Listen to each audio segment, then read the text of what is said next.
Let me start just by telling you a little bit about myself. I'm a German Jew. I was born after the war, and I lived in the Washington Heights section of Manhattan, which some of you may know. It's in northern Manhattan. It's where many of the German Jewish survivors of the war settled. My first language was German. I didn't speak English until I was 5 years old. We lived with my grandmother and my uncle who didn't speak English. You could live in Washington Heights and never speak English because it was like living in a European shtetl. The Grünspecht butcher shop and the fish store and the dairy were all German-speaking. The newspaper was the Aufbau, which was a German newspaper. So the Holocaust was really kind of the baffling but still iconic story of my childhood. It was, for me and my brother, a subject of kind of nervous, adult, hushed conversation. The Holocaust was frightening, it was mysterious, it was impossible to grasp, yet it was everywhere. It was the atmosphere. There was a kind of an awkward gracelessness on the part of the adults and a kind of furtiveness on their part that I now recognize as a post-traumatic stress disorder that really everybody suffered after the war. It was the unacknowledged elephant in the living room. It was huge, but it was shrouded. I'm especially compelled, as I've gotten older, I was especially compelled by this notion of rescuers. And both of my books are about rescuers. My nonfiction, Life in a Jar, is about Irena Sendler, a Polish Catholic social worker who organized a network of rescuers to save 2,500 Jewish children from the Warsaw Ghetto. And my historical fiction, Before the Court of Heaven, includes material about the Varian Fry Rescue Network during wartime France that enabled more than 2,000 anti-Nazi and Jewish refugees to flee Vichy France. Varian Fry is the first American to be recognized as righteous among the nations by Yad Vashem. Elie Wiesel said, "Who listens to a witness becomes a witness." When I wrote Life in a Jar, and after interviewing Irena Sendler and some of the children that she rescued from the Warsaw Ghetto, I found my mission with regards to the Holocaust as a witness, tasked with telling this story in whatever way that I can. Life in a Jar is nonfiction about Irena Sendler and 3 Kansas girls who rescued Irena's forgotten story. Before the Court of Heaven is fiction inspired and informed by the history of how Germany's Weimar Democracy became the Third Reich. This history is compelling and, unfortunately, a cautionary tale for today. As a pediatrician, I immunize against microbial disease. As a writer, I invoke memory as our best immunization against the atrocities humans inflict upon each other. An ethical immunization that fosters respect, love, and justice against the disease of intolerance, hatred, and violence. I'm troubled by what the Spanish writer George Santayana said, "Those who cannot remember the past are condemned to repeat it." Santayana enjoins us to recognize the echoes of painful history and do what we can to prevent its recurrence. History is cyclical, but we can never anticipate how recurrence will manifest. One thing for sure is it's never identical. I don't think Santayana got it quite right. History doesn't so much repeat as mutate, not unlike a flu virus, and so we are unprepared. This is the 100th anniversary of the flu pandemic of 1918. 50% of the deaths in the flu pandemic were healthy young people. Healthy democracies, such as our 242-year experiment, are not immune to catastrophe. Mark Twain articulated this wisdom in his own inimitable way. He said, "History doesn't repeat itself, but it often rhymes."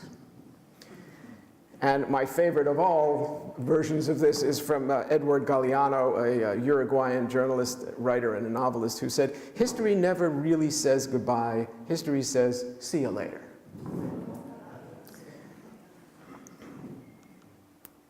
So I gave these handouts so you can kind of follow along and also just sort of take this with you at the end and think about it some more. But this is from a piece in the New York Times about a year and a half ago, 2 years ago, by Jochen Bittner, who was a journalist and a New York Times columnist. And it was called The West's Weimar Moment. And he tried to identify the four conditions that cleared the path for the fall of the Weimar Democracy and the rise of the Third Reich. I would suggest that, though not identical, these conditions exist again today. Now, I'm a physician, I'm a scientist, I am evidence-based. I do not subscribe to conspiracy theories, but I worry. Today, democracy in all its manifestations is under assault and in retreat around the world. Authoritarian rule is increasingly prevalent and, more disturbing still, acceptable. In Germany in last September, the Alternative for Germany far-right party won 13% of the vote. France, we have Marine Le Pen and the National Front. England, the UK Independence Party, which is now the third biggest party in UK politics. In Hungary, the Fidesz party of Viktor Orban. Austria, the far-right Freedom Party. Greece, the neo-Nazi Golden Dawn Party. Italy's far-right League, which now rules the country. In Russia, Putin is now the Tsar of Russia again. Turkey, Recep Tayyip Erdogan. In China, President Xi Jinping is now probably more an emperor. And most disturbing of all to me, in Poland, the Law and Justice Party, which has been now demonizing the press and threatening the judiciary and undermining liberal democracy. It's our unfortunate nature to project evil onto others as if we're somehow not capable of doing that ourselves. And I think in considering the history of Nazi Germany and the history of Weimar Germany, we do so at our peril.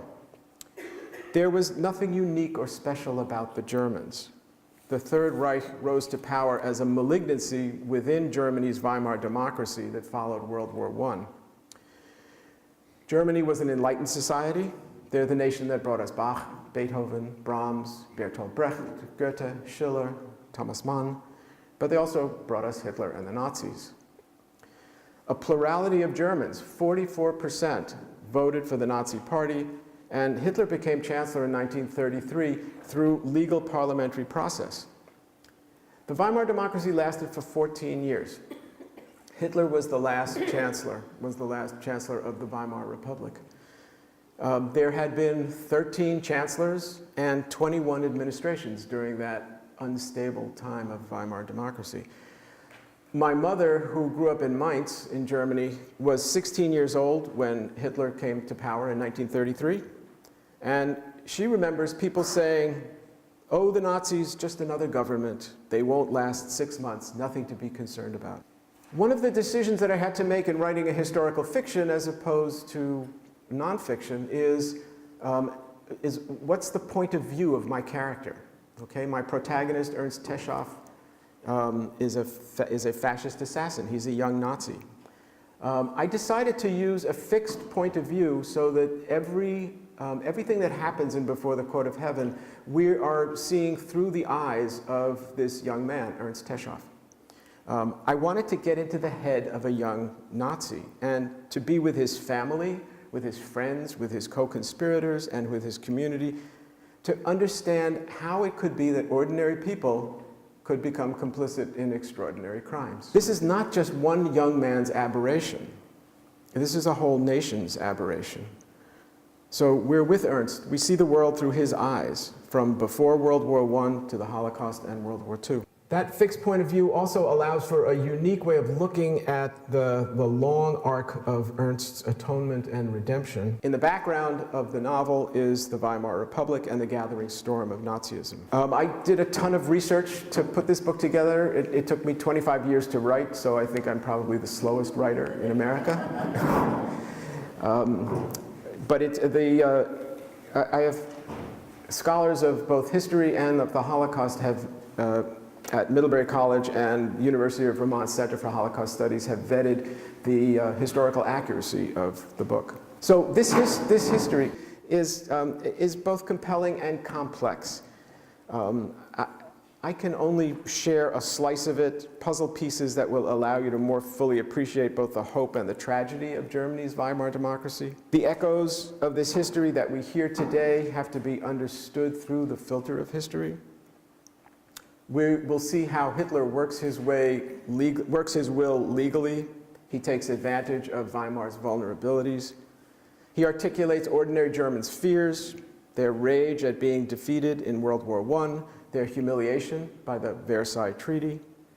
They have been left behind. They've been betrayed by a ruined economy, a degenerate culture, by women making free choices, by communists, by Jews, Slavs, Romani, immigrants. Hitler gives voice to their fear and contempt of the other. He gives credibility to eugenic theories that reinforce biases of Aryan superiority.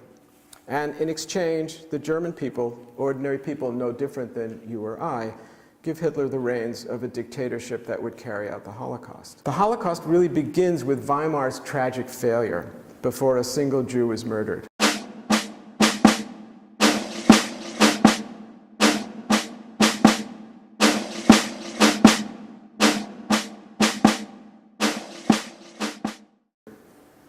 This was the time to act, to resist. Civil passivity allowed the Nazis to flourish. The Weimar period was a period of economic anxiety, of cultural quarrels, of political polarization. Germans hoped and Hitler promised, and these are Hitler's words, to return Germany to its national greatness. Ordinary citizens responded to the appeal of demagogues who used fear, populism, xenophobia, nationalism, bigotry, and scapegoating, and promised that a law and order authoritarian ideology would save Germany from its decline at the hands of the other. Hitler's campaign depended on fear. He utilized inaccurate historical analyses and outright lies to mobilize a vulnerable population. Hitler threatened the judiciary, he demonized the press, he developed a propaganda campaign of savage efficacy. Joseph Goebbels, his propaganda minister, was the first person to realize the power of the radio as a propaganda tool. And one of the earliest things that the Nazis did was to provide these very cheap radios for the population. And this was already in 1933 and 1934. They were called Volksempfänger, or people's receivers, and it was like the Twitter of the day. But it wasn't all Hitler. He was necessary, but he was not sufficient for the rise of Nazism. There were at least two additional phenomena. First, that the German people chose Hitler and the Nazis, and that the Weimar democracy itself contained the seeds of its own destruction. And we have to understand this history as an immunization against recurrence. Before the Court of Heaven spans an epoch in Germany from before World War I to revolution and unrest after World War I, to the fragile Weimar democracy, the rise of the Nazis, World War II, and the Holocaust. My title, Before the Court of Heaven, has a double meaning. So let me tell you where this story first came from. It started in 1992. When I attended a Yom Kippur service at Middlebury College, and the rabbi gave the sermon for this Yom Kippur service. Now, Yom Kippur is the holiest day of the Jewish year.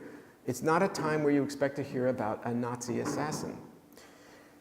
So he gave the sermon about this young man, Ernst Teschow, a young fascist assassin, an early Nazi, and his turn from evil and his redemption.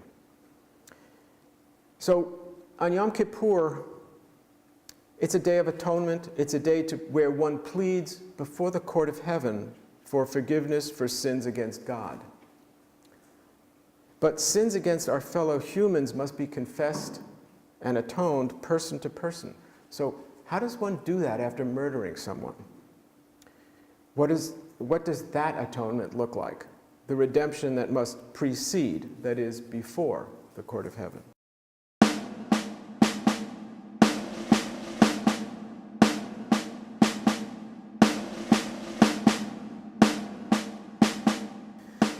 Historians generally, this is a cartoon from an Austrian postcard in 1919, and it sort of illustrates the stab in the back myth. Historians generally agree that Hitler's murderous anti-Semitism emerged, at least in part, as a product of this paranoid explanation for Germany's defeat in World War I, which was that the German army didn't lose the war, it was betrayed by civilians on the home front, the so-called November criminals. November because that's when the armistice was signed. The so-called backstabbers, the treasonous betrayers, are intellectuals, they're politicians, degenerate artists, socialists, communists, Jews. The stab in the back myth, an alternative fact, inspires populist anger, and it's encouraged by the right-wing establishment. So who's the right-wing establishment? These are monarchists who would like to see Kaiser Wilhelm back on the throne. They're the conservative elites and wealthy power brokers, financiers and bankers, military officers, large estate owners, the so-called Junker class in Germany, and those who run large industries, coal, steel, construction. In hindsight, the Versailles Treaty was really the fertilizer for the rise of the Nazis and the Third Reich. The fledgling Weimar Democracy struggles with political fragmentation and gridlock among extremes on the left and the right. Here's the man that Ernst Teschow helped to murder on June 24th, 1922, Foreign Minister Walter Rathenau. He's the highest-ranking Jew in the Weimar Republic and the target of right-wing anti-Semitic fury. 1922 is already 4 years after the end of World War I, and Germany is a constitutional democracy. Rathenau is an industrialist, he's a philosopher, a writer, a politician, a statesman. He's an assimilated German Jew who describes himself as German first and Jewish last. These are difficult economic times for Germany. There's hyperinflation, there's unemployment, there's anger at the Versailles Treaty and its crushing reparations. The stab in the back myth is the rallying cry of the right wing. Also of importance is how anti-Semitism has changed from before World War I to after World War I. So for more than 1,000 years, anti-Semitism, particularly in Germany, had been religious. A 19th century German might say, we hate the Jews because of their religion. Judaism is an affront to Christianity. Jews killed Jesus. Jews make matzah from the blood of Christian children, the so-called blood libel. In the post-war period, anti-Semitism takes on the added dimension of racial bigotry against Jews as a genetically distinct and inferior race, the so-called Untermensch, or subhumans. So a German after World War I might explain, I hate the Jews because they are genetically inferior. Jews will interbreed and degrade the pure German race. This racism is reinforced by eugenic science, and much of this eugenic science comes from American scientists. The eugenics movement's influence had increased in response to the flood of immigrants coming to the US at the turn of the 20th century. There's a new book out maybe a year ago that's called Hitler's American Model, the US and the Making of Nazi Race Laws.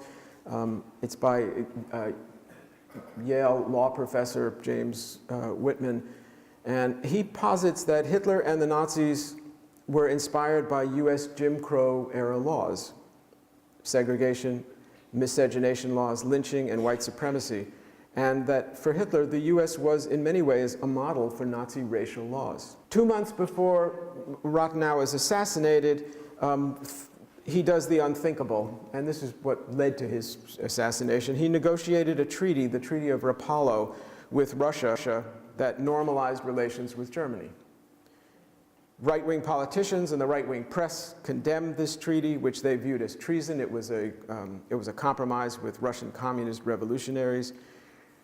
Their anger and bitterness motivated the fascist assassins who were associated with a secretive murderous organization called Organization Consul, sometimes referred to as the Black Reichswehr.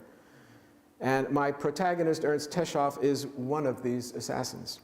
And on June 24th, 1922, they killed Rathenau.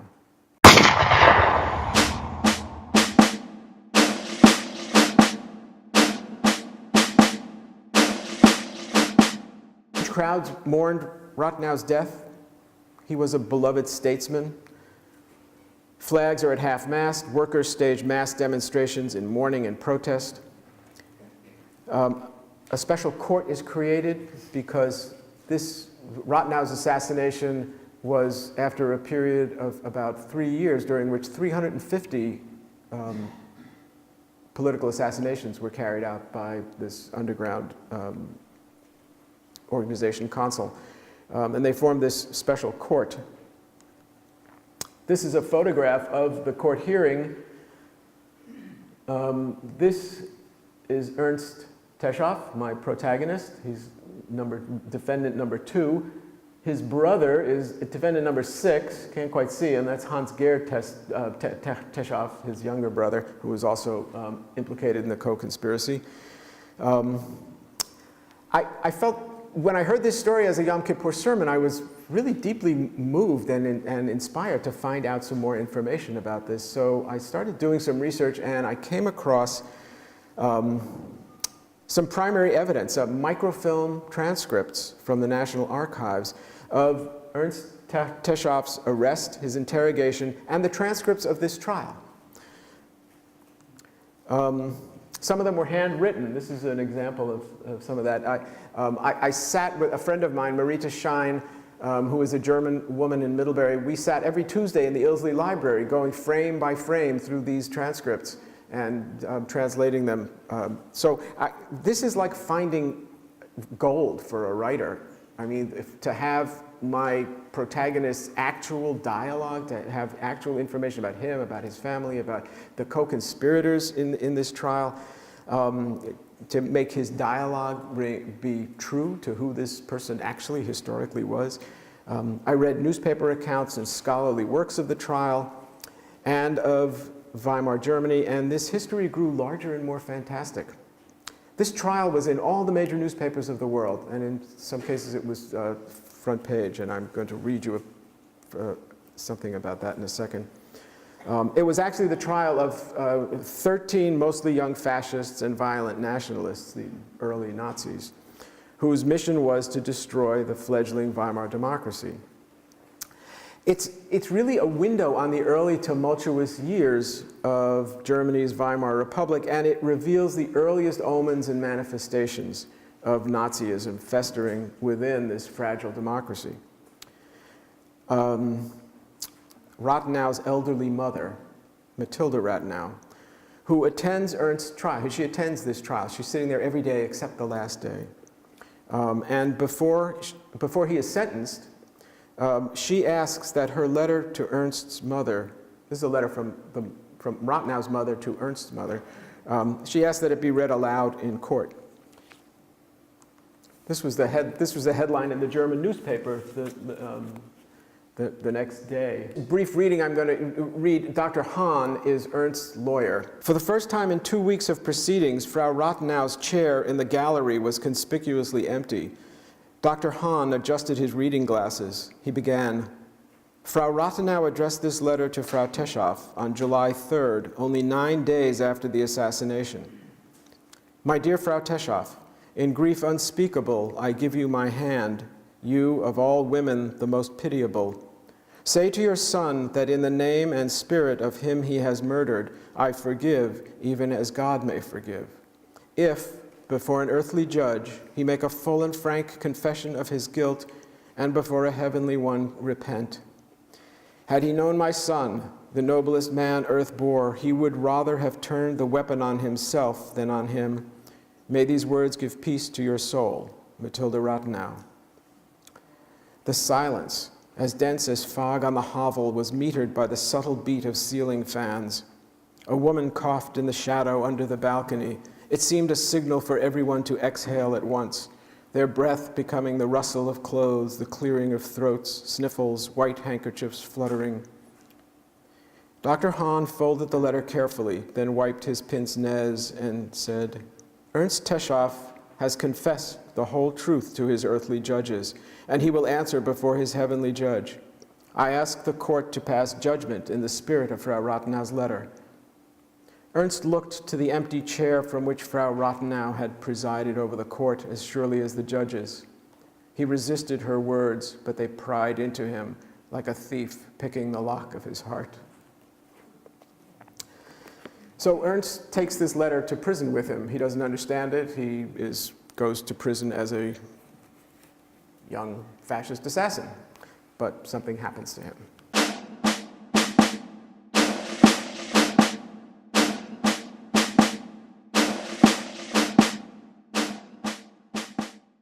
I want to go back a little further in history because to before World War I, because people are not born murderers, they're not born Nazis, they are taught.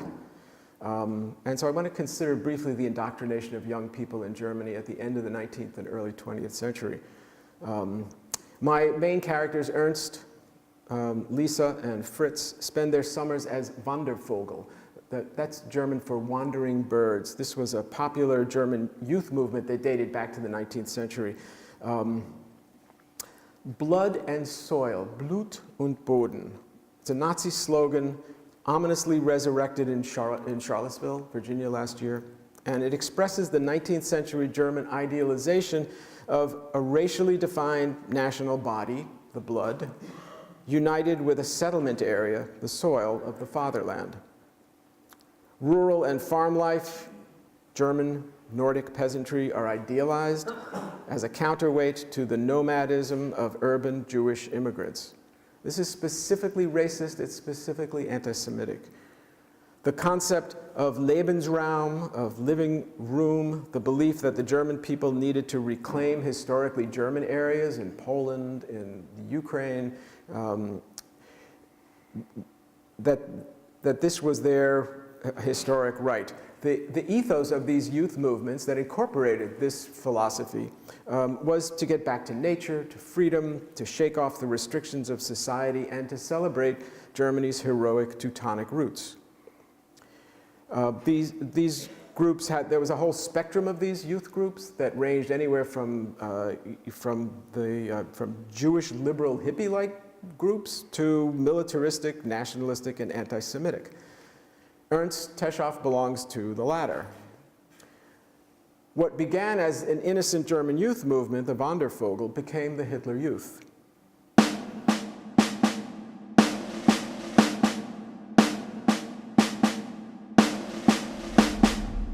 During World War I and after the 1917 Russian Revolution, the Eastern Russian front collapsed. The Russians pulled out of the war. And this was a gift to the Germans. They were able to redouble their effort on the Western Front, and there was a spring offensive that started in March of 1918. The Germans almost won World War I. They came very close. They came within 40 miles of Paris, with this offensive. If it hadn't been for the United States entry into the war in 1917, the outcome might have been very different. By the summer of 1918, the outcome of the war really teetered in the balance, and the Allies beat back the offensive, or started beating back the offensive, and by October of 1918, Germany is on the verge of defeat. So on October 28th, 1918, the German High Command, in a desperate final effort, orders the formidable German fleet to attack the blockading British Navy.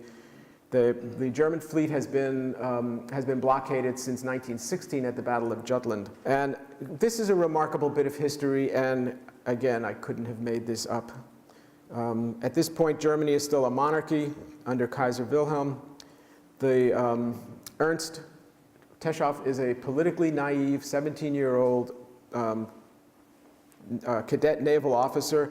He is on the battle cruiser Helgoland, which is one of these. This is a battle cruiser. I don't know if this is the Helgoland or not, but that's one of them, at the blockaded Kiel naval base. And Ernst is in charge of the men in the boiler room of the battleship. He gives the order, which came throughout the fleet, that the fleet was going to sail and engage the British fleet. And there is a fleet-wide mutiny. The sailors refuse. And this mutiny is successful. Within 2 weeks, the German war effort collapses, the Kaiser abdicates the throne, and Germany is declared a republic. It surrenders and signs the armistice. But in Germany, there's no peace after the armistice is signed.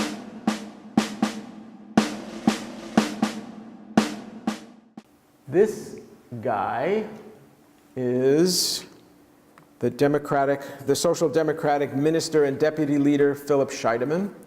He hears that when this photograph was taken, there are huge crowds gathered outside the Reichstag. This is the exterior of the Reichstag. The communists have been in revolt from the mutiny that started 2 weeks before that. And Scheidemann hears a rumor that the communists are about to declare Germany a Soviet republic.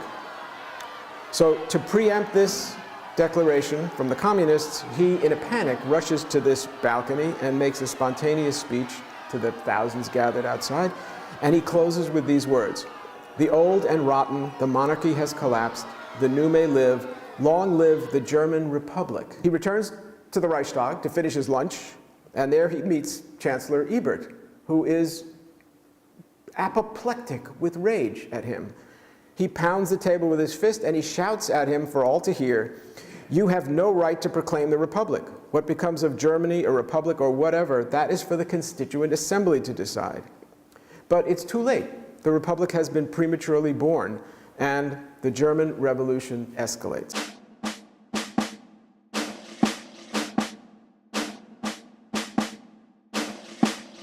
Ernst's older brother, Leo, becomes a socialist and joins the mutineers. Within a week of the mutiny, the socialist red flag flies above every naval vessel in the two ports, Kiel and Wilhelmshaven. Revolutionary Sailors Council takes control of the base. 40,000 sailors, soldiers, and dock workers are involved in the mutiny. Word spreads and more join the revolt. This is a map of Germany, of where the soldiers and sailors councils. These are revolutionary councils. Most of them are either socialist or communist, and they're advocating for Germany to become a Soviet republic. Here are the dates when each of these councils formed, and you can see that they are within 2 weeks of the mutiny occurring. That's how fast this revolutionary fervor spread throughout Germany. And you can see where all of these are located. So Germany was ripe for a communist overthrow, for a communist revolution. There are pitched battles in the street now. In the anxiety of the moment, the communist revolution seems poised to really overthrow the government. And the chancellor, Ebert, makes a fatal, if understandable, misstep. This would be one of those political blunders that's in that first list of 4 criteria. What he does is he forms an alliance with extreme right-wing paramilitary militias, the so-called Freikorps, to take military action against these revolutionary councils and against the communists. And Ernst joins the Freikorps. This is the New York Times headline on the day after the armistice is signed. And just to give you a sense of what happens in one day in German history.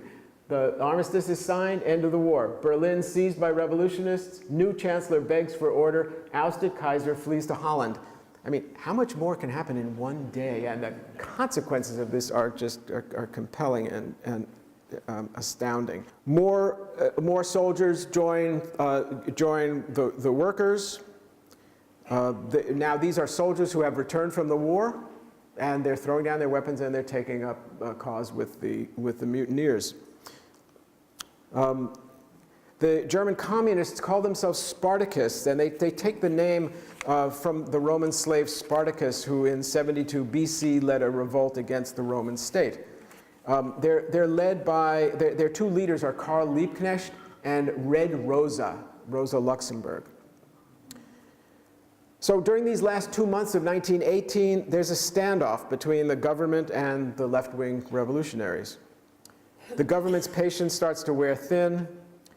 Ebert orders some of the returning troops to confront these revolutionaries, but the war is lost. The troops are tired, they're dispirited, it's almost Christmas, and many of them refuse to fight, and they disperse. To take their place, Chancellor Ebert unleashes the Freikorps throughout Germany. 50,000 members of this Freikorps army, this army for hire of right-wing, they call themselves freebooters. And some of these are veterans of the Great War. Others, like my protagonist Ernst, are too young to have fought but eager to defend Germany against the communists and the Jews. A photograph of a Free Corps unit in Berlin. A photograph of fighting in Berlin between the Free Corps and the Spartakists. 2 days before Christmas in 1918, some of the mutinous sailors stormed the German government offices, the Chancellery and the Royal Palace. They seized 3 ministers as hostages. Communist rallies filled the streets. There's more violence. Ernst is in the Free Corps unit that Ernst is part of is the Marine Brigade Ehrhardt, which is the most violent and feared Free Corps in Germany. His unit is about to storm the royal stables, which have been seized by the revolutionaries. Ernst doesn't know if his older brother Leo is inside the stables that he's about to attack. And this is the first time that Ernst has ever been in a combat situation.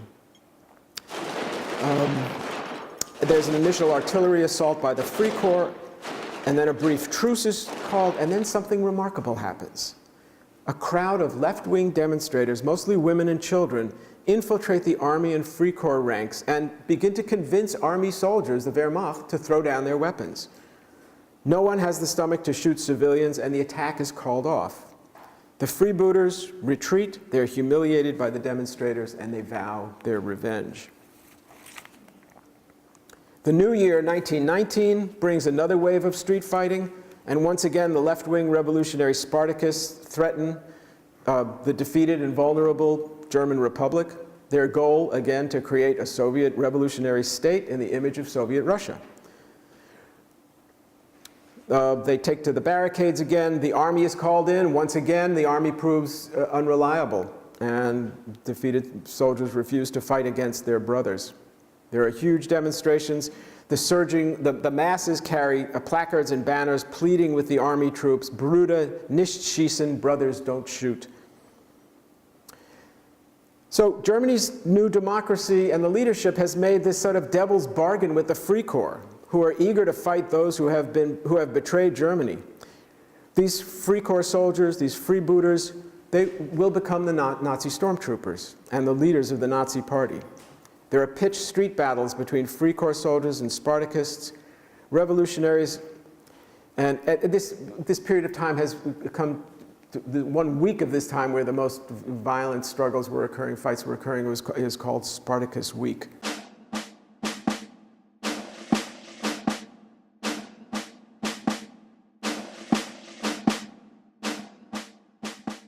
Spartacus demonstrations began again on January 4th, 1919, and 2 days later, another general strike paralyzed Berlin. Once again, stores and factories closed. Transport and electricity were idled. Karl Liebknecht and the other left-wing leaders decided the time for a Soviet revolution had come. Hundreds of thousands of Berliners surged through the streets, occupying railroad stations and newspapers, and a unit of riflemen wearing baggy pants and half-buttoned coats seized the biggest prize of all, the Brandenburg Gate. They were a ragtag army with berets and old fedoras in place of steel helmets, galoshes and exhausted trench boots marching out of step, rifles held at every angle. Artisans and factory girls marched side by side, waving red flags, chanting slogans and trading insults with the Social Democrats who marched the other way on Wilhelmstrasse.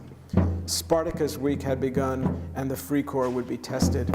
So Chancellor Ebert then orders the Free Corps to respond to attack, and Ernst's unit assaults one of the newspaper buildings where the Free Corps hold up, the Vorwärts newspaper building. And the Free Corps is ruthless in their execution of this, and they execute everybody who was in the building, and even after they had surrendered.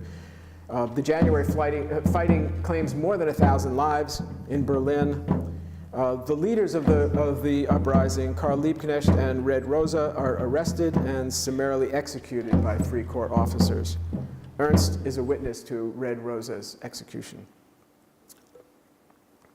This is Captain Hermann Ehrhardt. He's the head of Ernst's Free Corps unit. He's the most feared and respected Free Corps commander. After the Free Corps is demobilized, as was required by the terms of the Versailles Treaty, he forms this secret murderous organization, Consul, for which Ernst becomes a driver and an accessory to murder. The unholy alliance of the Weimar politicians and the Free Corps succeeds in suppressing the leftist uprising. They put down this revolution throughout Germany, and the country is mostly pacified by August of 1919, when Germany's new constitution is ratified in the city of Weimar. The reason it's called the Weimar Republic is that Weimar was one of the only cities that the government could control against the communist uprising. So it was secured by Free Corps units. And so it was just really an accident of safety to be able to have this constitution written and adopted in Weimar. This is Article 48 of the Weimar Constitution, and it is the poison pill. It is that unique susceptibility within this democracy that allowed for authoritarian rule in an emergency. According to the Constitution, the Chancellor is the head of state who runs the government, but in an emergency, the President has emergency powers from Article 48, under which he becomes the commander-in-chief of the armed forces. As head of the military, the President can bypass the Parliament and rule by decree. This power is misused often between 1930 and 1933, before the rise of Hitler, when the Reichstag is so polarized, so gridlocked, that it cannot govern.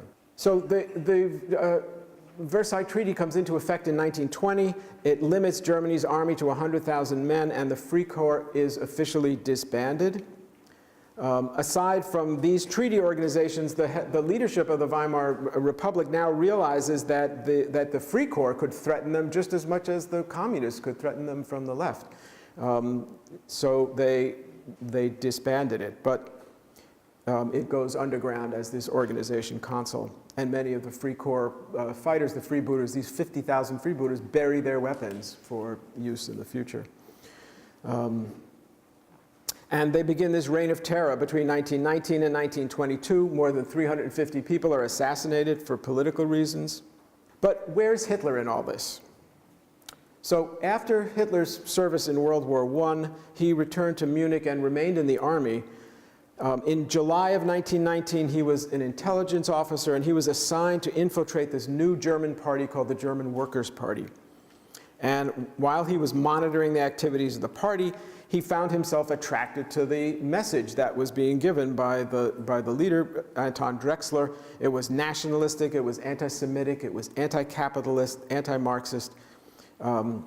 Drexler invited him to join the party, and Hitler accepted. He is member number 55 of the German Workers' Party. So this is a small party.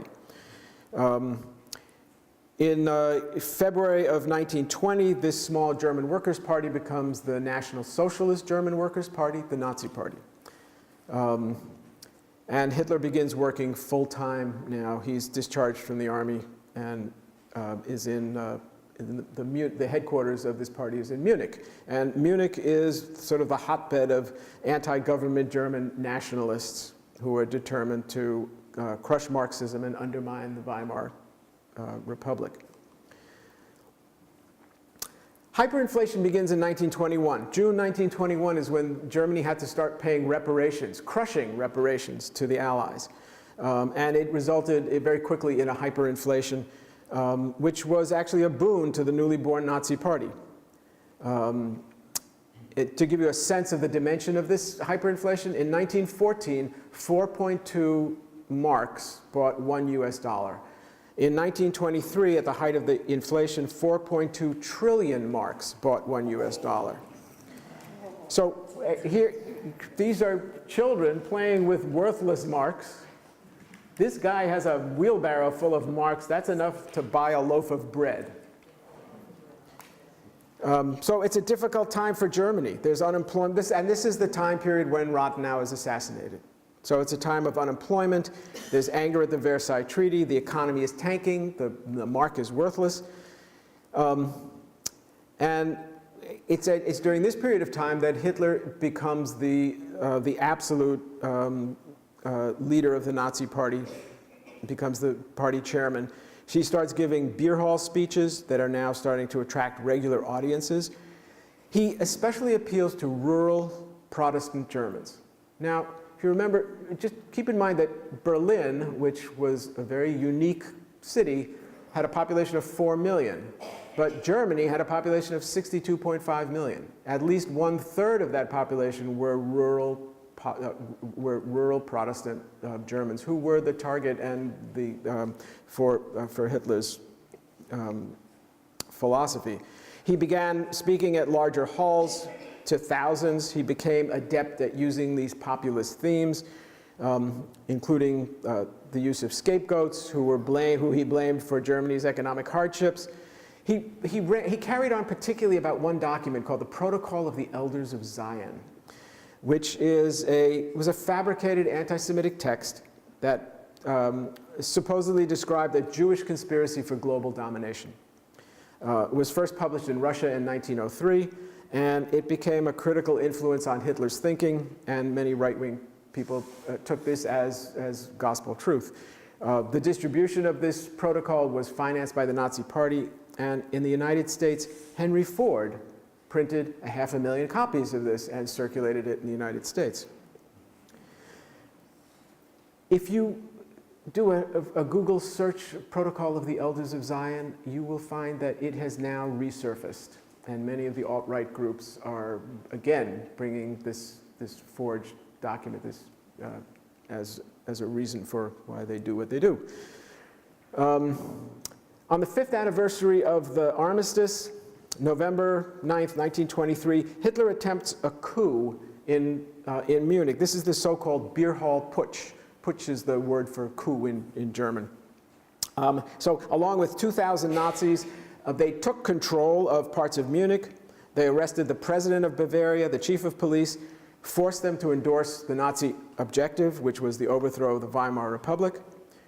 The army and the police are called, and they put down Hitler's rebellion, and there's a confrontation during which 16 Nazis and 4 policemen are killed. Hitler is walking arm in arm with his political advisor, a guy named Max von Schubner-Richter, who is killed. And I have often wondered if they had only held arms the other way, how history would be different. But so Hitler's arrested, he goes on trial, and he benefits from this disaster because he has, first of all, a 24-day trial, which grants him the attention of the German people and gives him a platform for his nationalist philosophy. He's found guilty of treason. He's sentenced to 5 years in prison. He uses his time in prison to dictate Mein Kampf and is released after only 9 months because of much of the judiciary, or some of the judiciary, was under right-wing control. The final benefit, and perhaps the most profound, was his insight that the path to power was through legitimate means, through legislative means, and rather than revolution or force. So this is 1924. Hitler is still a footnote. He's a transient extremist. He's a crackpot. In the 1924 elections, the Nazis get 3% of the vote. The newspapermen refer to him as a buffoon, as a pathetic dunderhead, as a half-insane rascal. So there's also a cultural dimension to Weimar that encourages the rise of Nazism. In the late 1920s, Germany is the leading center of the avant-garde. It's the birthplace of Expressionism in painting, Kandinsky, Franz Marc, Paul Klee. The atonal music of Arnold Schoenberg and Alban Berg, the jazz-influenced works of Paul Hindemith and Kurt Weill, experimental films and expressionist films such as The Cabinet of Dr. Caligari and Nosferatu bring expressionism to cinema. In 1928 is the premiere of the Threepenny Opera, Bertolt Brecht and Kurt Weill. This is a photograph of the first International Dada Fair, a radical modern art movement. This is a stuffed mannequin dressed in a soldier's uniform with the head of a pig hanging from the ceiling. Dada is an art form of chaos and irrationality. It's of destruction and sacrilege. It's really a reaction to the horrors of World War I. And both the post-war economic and moral crisis. It's very weird. It's influenced by Cubism, Picasso and Braque. It's anti-war, it's anti-nationalist, and it's associated with the extreme left. One of the more famous painters of the Dada period was George Grosz, who was a prominent member of the Berlin Dada group and a communist. And he draws biting caricatures of fat businessmen, wounded soldiers, prostitutes, sex crimes, and orgies. The expatriate African-American performer Josephine Baker is an overnight sensation in Berlin's risque cabaret scene. By the way, there is a cabaret scene in Before the Court of Heaven, which I just had the most fun writing, because again, you couldn't make up what happened in the cabarets in Berlin in the 20s. It was crazy time. Josephine Baker was also most famous for her banana costume. She just wore bananas and nothing else. The Nazis, of course, viewed this as degenerate art, product of a degenerate new culture. And their response was partially from a conservative aesthetic, but it was also their determination to use art as a propaganda weapon. And in this regard, they had the support of the Protestant Church, because this was taking a stand against a secular liberal culture and an excessive culture.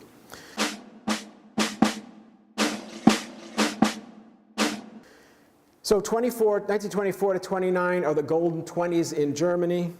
The currency has stabilized, the hyperinflation is over, and the German economy thrives. This is not a good environment for Hitler's Nazis. Between the elections of 1924 and 1928, the minuscule Nazi share of the vote declines from 3% to 2.6% of the vote. Hitler is still a footnote.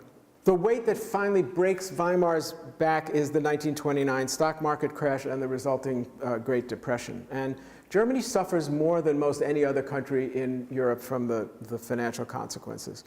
Hitler and the Nazis prepare to take advantage of the emergency to gain support. They promised to repudiate the Versailles Treaty, to rescue the economy, to provide jobs, keep immigrants out, to reclaim lost territory in Europe and their colonies in Africa, to purify German culture. Again, Hitler's doing this all legally. He's doing this as an election campaign. The Nazis finish second. In this election, they get 18.3% of the vote, and they're now the second largest party in the Reichstag. The next election is 18 months later, in April of 1932, in the depths of the Depression. 40% of Germans are unemployed. Hitler has now support of industrialists. He runs for president and finishes second with 37% of the vote. So he has doubled his vote in less than 2 years, and now he's a force to be reckoned with. 6 months later, in the November 1932 German federal elections, Hitler and the Nazi Party take more than 1/3 of the seats in the Reichstag. There's a crisis in government. No party is able to form a stable government. And finally, the chancellor at the time, Kurt von Schleicher, with the support of the president, von Hindenburg. Von Hindenburg was a hero from World War I. He was a doddering old fool and would do anything that anyone told him to do. But they agreed to form a government with Hitler as chancellor.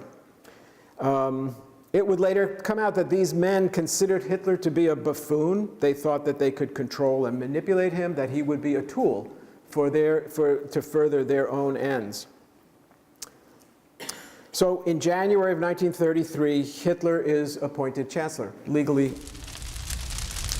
Now, here is how quickly a democracy becomes a dictatorship.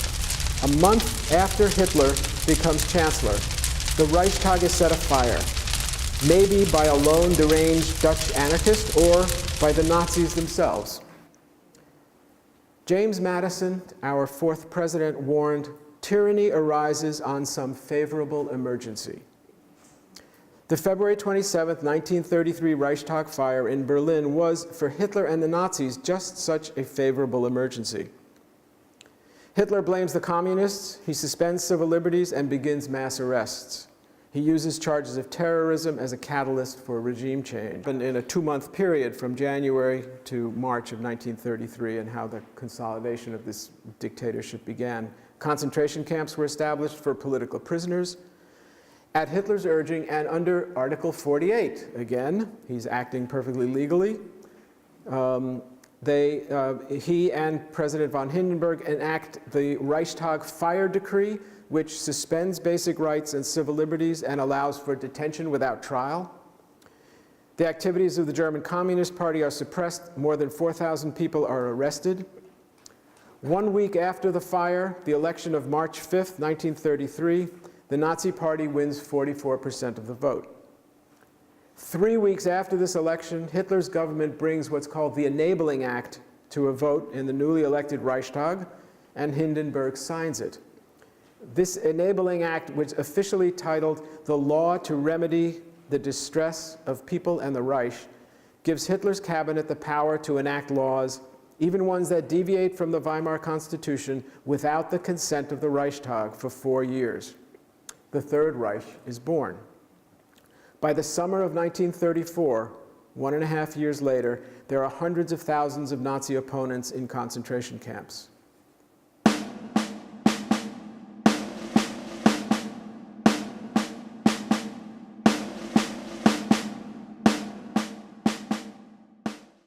Ernst, my character, is released from prison in 1930, and though he's conflicted about the Nazis, he works for Goebbels' newspaper.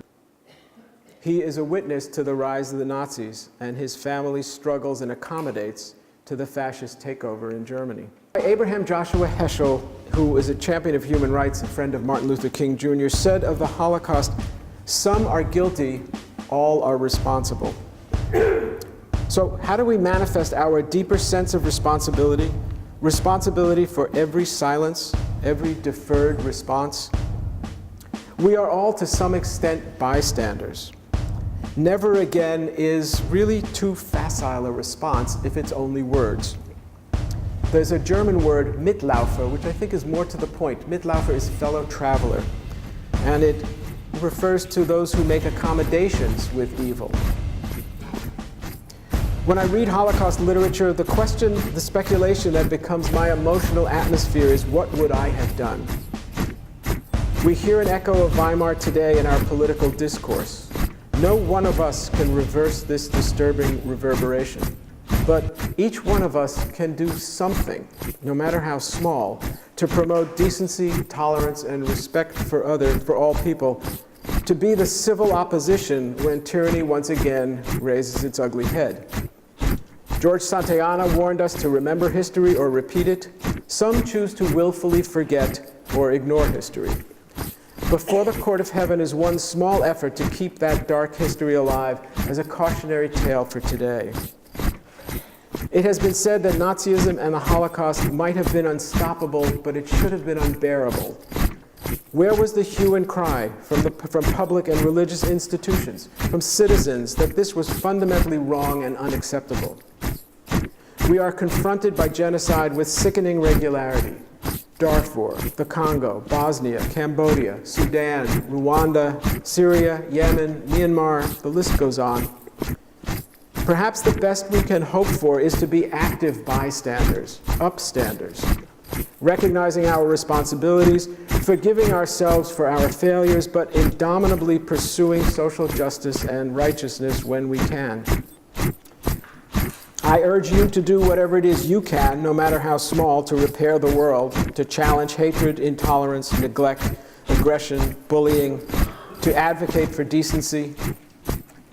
2,000 years ago, a Hebrew sage, Rabbi Tarfon, said, "It is not for us to finish the task, but neither are we free to desist from it." It is our charge to answer, "What would I have done?" with, "Here's what I will do." To affirm justice, decency, respect for all people, tolerance, and compassion as the expected norms of community. Because not to do so would invite the repetition of painful history. Because not to do so will be unbearable. Thank you very much for your kind attention.